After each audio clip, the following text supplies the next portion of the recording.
Induction potential. अब आप electrode potential को दो कंडीशंस के साथ आप मेजर कर सकते हो। If electrode potential measure under standard condition, हमने स्टैंडर्ड कंडीशन में इलेक्ट्रोड पोटेंशियल मेजर किया है। स्टैंडर्ड कंडीशन में कैसे मेजर किया है? By using SHE, standard hydrogen electrode use करके स्टैंडर्ड कंडीशन में स्टैंडर्ड इलेक्ट्रोड पोटेंशियल मेजर किया था डिफरेंट इलेक्ट्रोड्स के लिए। स्टैंडर्ड इलेक्ट्रोड पोटेंशियल को कैसे मेजर करते हैं? E note under standard condition. Standard condition pressure 1 atmosphere, temperature 25 degree Celsius, room temperature पे स्टैंडर्ड हाइड्रोजन इलेक्ट्रोड के साथ हमने मेजर किया था। तो टेम्परेचर यूज करना है 298 केल्विन में होगा। कंसंट्रेशन जो होगी सॉल्यूशन की वो होगी 1 molar under standard condition. Electrode potential, suppose जो सॉल्यूशन की कंसंट्रेशन है 1 मोलर नहीं, अदर देन 1 मोलर है, तो जो कंडीशन बन जाएगी वो आपकी बन जाएगी non standard condition.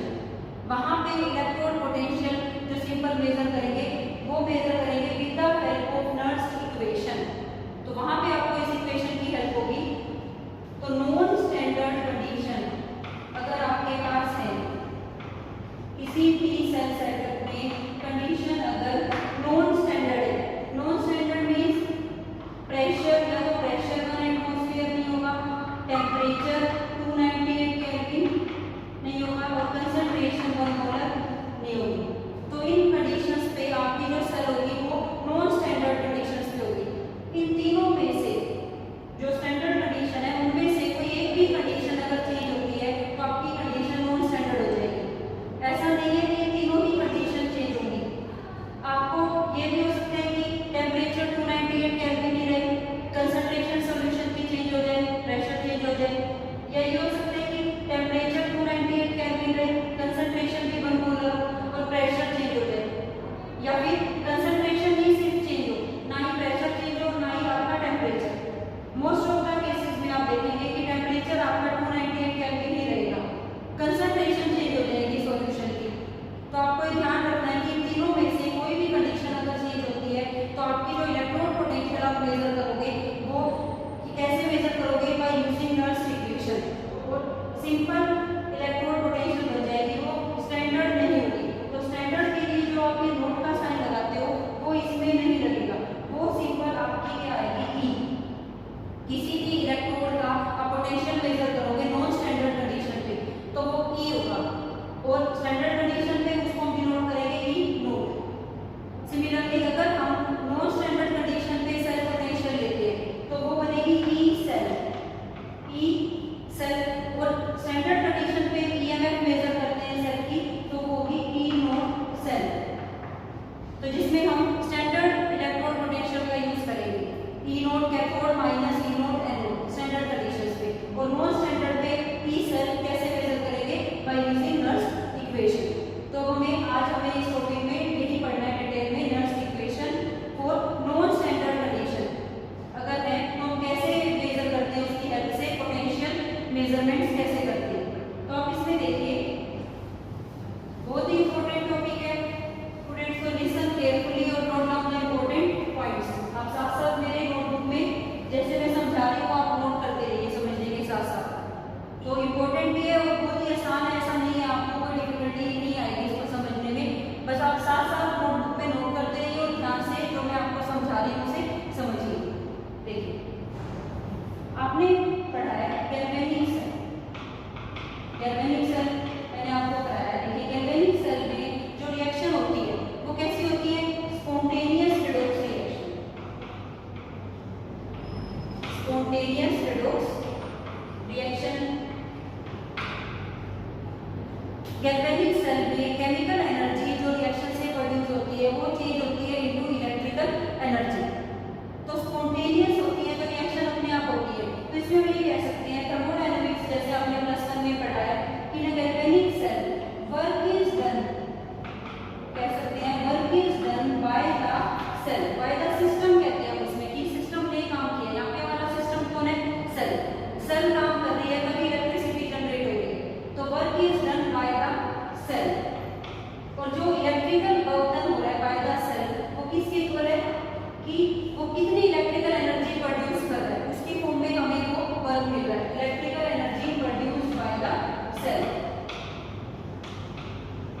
Electrical energy produce. ये बात समझ आ गई? देखिए गैल्वेनिक सेल में जो रिएक्शन होती है वो स्पॉन्टेनियस होती है, वो रिएक्शन अपने आप होती है, तो उनमें जो वर्क होता है वो सेल करता है, work is done by the cell.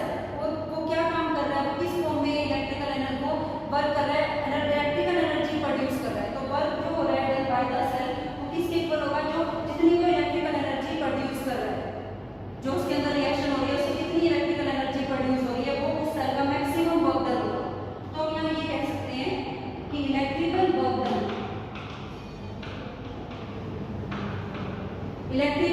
Done जो है वो किसके द्वारा हो रहा है, by the cell. Electrical work done by the cell. अगर हम इसको निकालना चाहें यहाँ पे W maximum work done by the cell कितना होगा, तो आप एक फॉर्मूला यूज करेंगे, सिंपल आपने फिजिक्स में पढ़ा हुआ है, जो वर्क होता है वो किसके इक्वल होता है, Q into V। Q की टोटल कितनी क्वांटिटी ऑफ इलेक्ट्रिसिटी प्रोड्यूस हो रही है by the cell, Q quantity of electricity produce by the cell charge, V voltage total voltage produce by the cell, total potential produce by the cell. तो यहाँ पे सबसे पहले Q कितनी quantity of electricity produce हो रही है, इसके लिए देखिए आपको मैंने पहले एक राज Q में 1 मोल इलेक्ट्रॉन कितना चार्ज पास करते हैं सॉल्यूशन में, क्वांटिटी ऑफ इलेक्ट्रिसिटी और 1 मोल ऑफ इलेक्ट्रॉन 1 फैराडे। किसी भी रिएक्शन में अगर हम जनरल बात करें कि n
ई सेल कैसे मेजर करते हैं, इसके लिए ही हमें ये सारा टॉपिक पढ़ना है। तो ई सेल हम मेजर करेंगे नर्स इक्वेशन को यूज करके। तो आप ये देखिए नेक्स्ट, अब ये हमारा पहला पार्ट हमारा कंप्लीट हो गया। हमने इसमें रिलेशन पढ़ा गिव्स फ्री एनर्जी का सेल पोटेंशियल के साथ।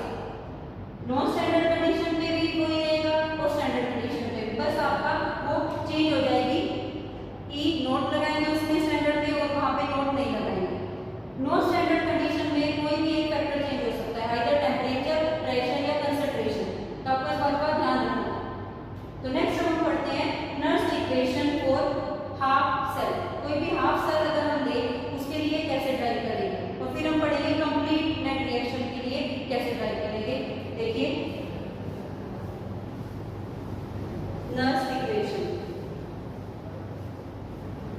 इस इक्वेशन को ड्राइव करने के लिए हमें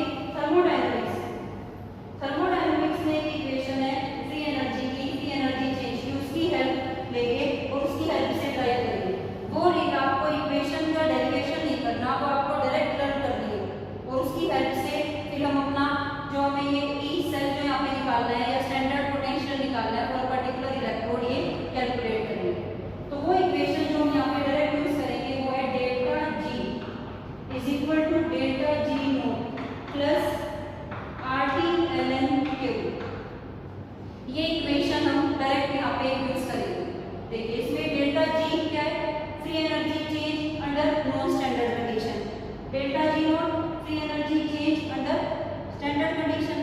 आर क्या है, गैस कांस्टेंट। आपको पता है आर आपने पढ़ा है स्टेट्स ऑफ मैटर में +1 में, गैसियस स्टेट में आपने पढ़ा था कांस्टेंट। आइडल गैस इक्वेशन में PV = nRT, वहां पे gas constant. T temperature, most of the reactions में आपको टेम्परेचर जो होगा वो चेंज नहीं होगा, स्टैंडर्ड टेम्परेचर होगा 25 डिग्री सेल्सियस, 298 केल्विन में ही आपकी सेल सेटअप होगी मोस्ट ऑफ द रिएक्शंस में। कंसंट्रेशन आपको चेंज नहीं होगी। तो T यहाँ पे टेम्परेचर, Q जो होगा ये आपने पढ़ा हुआ है, इक्विलिब्रियम में पढ़ा होगा आपने +1 में, Q होता है रिएक्शन कोएफिशिएंट। रिएक्शन कोएफिशिएंट ये बहुत इजी है, इसको कोई भी रिएक्शन है अगर आपको क्या लिखना है तो सिंपल था। जैसे हम इक्विलिब्रियम कांस्टेंट को डिफाइन करते हैं, सेम इसको भी ऐसे डिफाइन करते हैं। कंसंट्रेशन होती है concentration of product divide by reactant. Equilibrium constant को इक्विलिब्रियम पे मेजर करते हैं रेशियो और Q अदर देन इक्विलिब्रियम। अगर हम किसी भी रिएक्शन, कोई भी रिएक्शन है A + B in equilibrium with C + D, तो इक्विलिब्रियम पे अगर हम कंसंट्रेशन जो है प्रोडक्ट की डिवाइड बाय रिएक्टेंट इनकी रेशियो लेते हैं तो वो जो कांस्टेंट होता है वो होता है equilibrium constant. Other than equilibrium, किसी और टाइम पे जब रिएक्शन इक्विलिब्रियम में नहीं है, किसी और टाइम पे अगर हम प्रोडक्ट की और रिएक्टेंट के कंसंट्रेशन की रेशियो लेते हैं तो वो Q के इक्वल होता है। Q other than equilibrium at any time if we measure the ratio of the concentration of product and reactant, तो वो क्या बन जाएगा Q। फॉर्मूला इसके लिए भी यही होता है, concentration of product divide by reactant. तो यहाँ पे हम इक्विलिब्रियम पे अभी बात नहीं कर रहे, कंडीशन हम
किसके इक्वल आ जाएगा, E note cell minus R T divide N F L N Q, ये बन जाएगी आपकी इक्वेशन। ये इक्वेशन है, this equation is known as Nernst equation. इसी को ही हम डिफरेंट केस के लिए अप्लाई करेंगे और उसकी हेल्प से हम ई सेल निकालेंगे।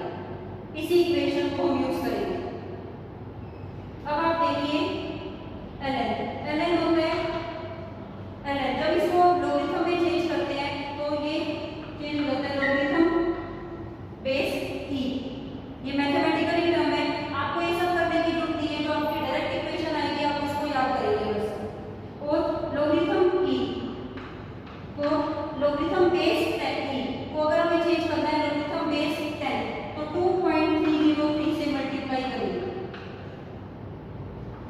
बेस 10 हो जाएगा। तो यहाँ पे अगर हमें चेंज करना है एल एन को लॉगरिथम बेस 10 में तो 2.303 से मल्टीप्लाई करना है, आपको कुछ और नहीं ध्यान रखना है इसमें।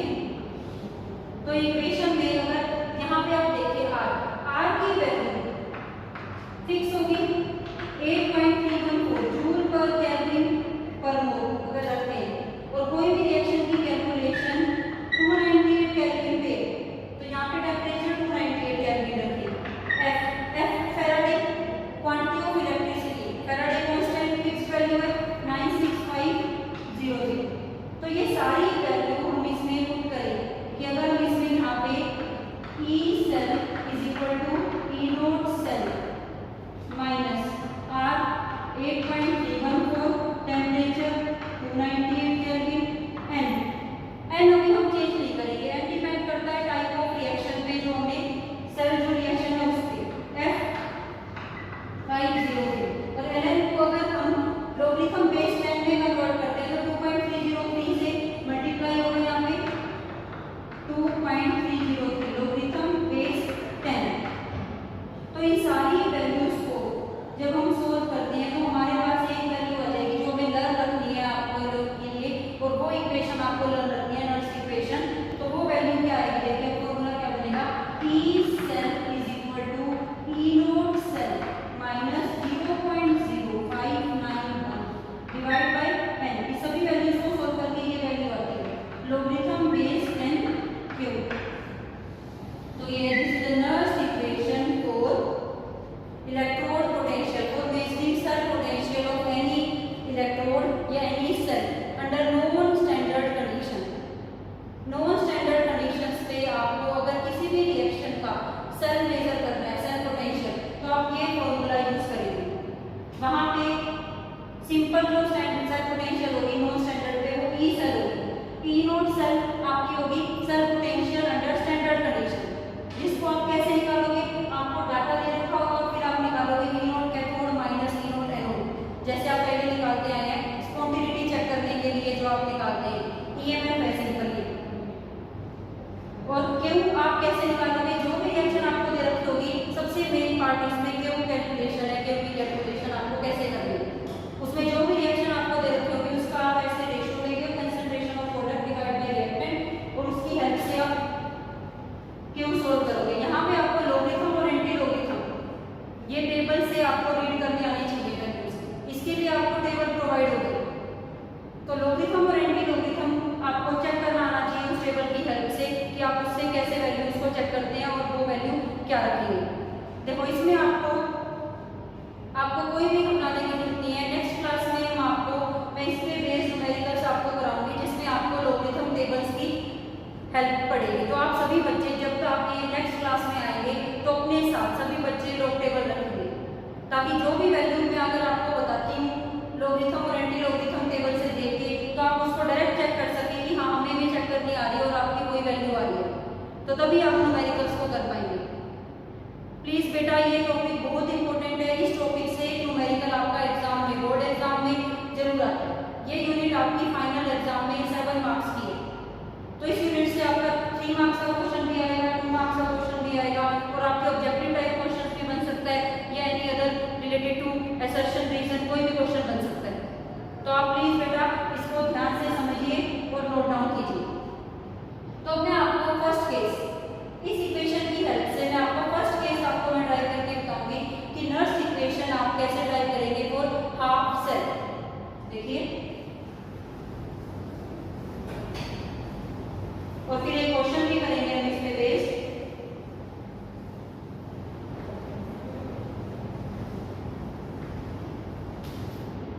फर्स्ट केस हम पढ़ेंगे for half cell. Half cell कोई भी जनरल हम ले लेते हैं half cell. Suppose M ion charge है M plus, gain N electrons and change into metal. और हमें कैलकुलेट करनी है इसकी reduction potential. Non standard condition पे हमें रिडक्शन पोटेंशियल मेजर करनी है इसकी, और आपको गिवन है स्टैंडर्ड रिडक्शन पोटेंशियल आपको गिवन है इसकी। सपोज इसकी स्टैंडर्ड रिडक्शन पोटेंशियल आपको गिवन है x वोल्ट, और आपको क्या गिवन होगा कंसंट्रेशन ऑफ मेटल गिवन है, कोई भी कंसंट्रेशन गिवन है C1 1 मोलर नहीं होगी कंसंट्रेशन। 298 केल्विन टेम्परेचर दिया है, अगर यहाँ पे उस टेम्परेचर है 298 केल्विन, प्रेशर 1 एटमॉस्फेयर, तो कंसंट्रेशन आपकी 1 मोलर यहाँ पे नहीं होगी, तभी वो नॉन स्टैंडर्ड कंडीशन बनेगी। और आपको रिडक्शन पोटेंशियल मेजर करनी दी है नॉन स्टैंडर्ड कंडीशन पे, तो आप फॉर्मूला लगाएंगे अपना नर्स इक्वेशन का। जब हमें सिंगल इलेक्ट्रोड पोटेंशियल के लिए आपको निकालनी होती है पोटेंशियल, तो आप सेम फॉर्मूला लगाएंगे, बस यहाँ पे आपने ईच सेल लिखा है, वहां पे आप उसका रिडक्शन पोटेंशियल लिख देंगे, तो आपका फॉर्मूला बन जाएगा। हमें क्या कैलकुलेट करना है, रिडक्शन पोटेंशियल ऑफ मैटर। इसको देखो, अभी जो वर्टिकल लाइंस बनाते हैं आप इसको ऐसे भी पढ़ सकते हो, Mn plus ion change into matter, change into, इसको हम इस तरह से बोल सकते हैं change into, change in the form. किसके इक्वल होगा, E not M reduction potential of metal minus 0.0591 N logarithm base 10 Q।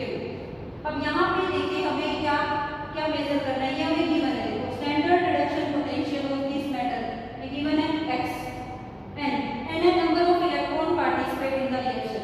As हम रिडक्शन पोटेंशियल निकाल रहे हैं तो n क्या होगा, नंबर ऑफ इलेक्ट्रॉन्स गेन। तो आप चेक कीजिए इस रिएक्शन में ये n कितने इलेक्ट्रॉन्स गेन हो रहे हैं मेटल आयन से चेंज इनटू मेटल, n यहाँ पे जो भी वैल्यू होगी वो आ जाएगी।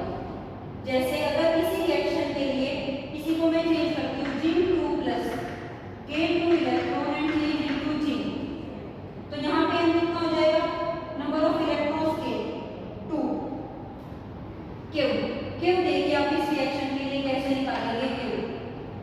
जैसे कि मैंने बताया कि वो कंसंट्रेशन ऑफ प्रोडक्ट में क्या है, मेटल सॉलिड है,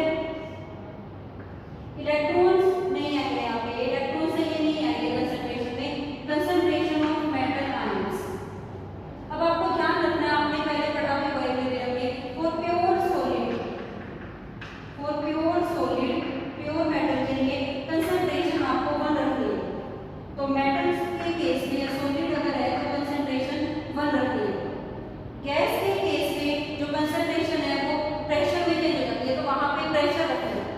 तो अगर गैसियस की बात आती है तो वहां पे इस कंसंट्रेशन को जो मेजर करना है तो वहां प्रेशर रखेंगे, जितना प्रेशर गिवन होगा 1 एटमॉस्फेयर होगा तो वो 1 एटमॉस्फेयर रख देंगे, और अदर देन 1 एटमॉस्फेयर होगा तो 4 रखोगे।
Decrease in oxidation number, reduction हो रहा है, reduction potential, E note, standard reduction potential of copper electrode minus 0.0591 divide bye n। n यहाँ पे क्या करेंगे, देखिए रिएक्शन देखिए क्या हुई है, copper 2 plus ion gain 2 electron change into copper. तो कितने नंबर ऑफ इलेक्ट्रॉन पार्टिसिपेट करें इस रिएक्शन में, 2, लोगरिथम बेस 10 क्यू। अब आप ये देखिए, या तो आप इसको सेपरेटली सोल्व कर लो, आप इस रिएक्शन में इसको डायरेक्ट कर देना, देखिए क्यों क्यों इस रिएक्शन, जब तक आपको सर रिएक्शन नहीं पता होगी आप क्यों नहीं लिख सकते। तो कोई भी अगर रिएक्शन आती है तो पहले आप उसको सर रिएक्शन लिख लेंगे और उसके अकॉर्डिंग आपको क्यों लिखना है। यहाँ पे क्यों क्या हो जाएगा, सेम उसी केस से होगा, concentration of copper divide by copper ions. Pure metal copper metal deposit होती है, इसके लिए क्या हो गया 1 और कॉपर आयंस की कंसंट्रेशन गिवन है आपको 0.01। तो इसको अगर हम सोल्व करते हैं तो 100 आ जाएगा, यहाँ पे क्यों कितना आ गया 100।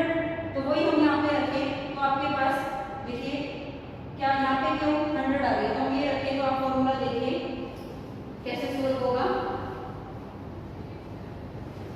यहाँ पे ई ये आपको निकालना है, ई नोट सेल कितनी गिवन है आपका रिडक्शन पोटेंशियल, तो ई नोट सेल करेगा आपको स्टैंडर्ड रिडक्शन पोटेंशियल कितनी गिवन है 0.34, ये आपने रखी माइनस लोगरिथम बेस 10 100, ये वैल्यू आपकी क्योंकि concentration of product divide by reactant, product pure metal है 1, कंसंट्रेशन ऑफ आयंस ये दी हुई आपको 0.01, इसको सोल्व किया यहाँ से तो क्या हो गया 100, हमने यहाँ रख दिया।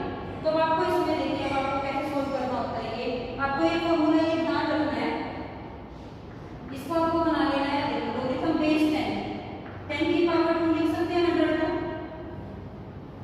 और आपको एक फॉर्मूला मैथ में आता है, ये ध्यान रखना है, लोगरिथम बेस a की पावर b, तो वो b के इक्वल होगा, या सिंपल इसको ऐसे भी ध्यान रख सकते हो, ये बेस 10 आप यहाँ से हटा दो, सिंपल आप इसको इस तरह से भी ध्यान रखो, यहाँ पे मैं आपको बता दूँ किसी भी वैल्यू का लोगरिथम है और उसकी कोई भी पावर है यहाँ पे x, तो वो x आ क्या जाता है, x लोगरिथम 10, और लोगरिथम 10 1 होता है तो वो x ही आ जाता है, तो x की वैल्यू क्या आ जाएगी आपकी सिंपल, तो ये x ही होगा। तो यहाँ पे आपको ध्यान रखना है कि लोगरिथम यहाँ पे जितना भी है बेस 10 में यूज कर रहे हैं, लोगरिथम बेस 10 की पावर 2 है 102 है, तो पावर आ जाएगी वो b के इक्वल होगा। तो यहाँ पे आप देखिए लोगरिथम बेस 10 की पावर 2, तो बेस 10 की पावर 2, तो b आएगा, तो यहाँ पे पूरा यहाँ पे क्या आएगा, ये 2 ही आएगा सर। या सिंपल आप याद रखें, लोगरिथम 10 1 होता है, लोगरिथम 100 2 होता है, लोगरिथम 1000 3 होता है, इस तरह से रखना है। हमने इसको चेंज कर रखा है लोगरिथम बेस 10 में और फिर सोल्व कर देंगे, तो इसको आपको बिल्कुल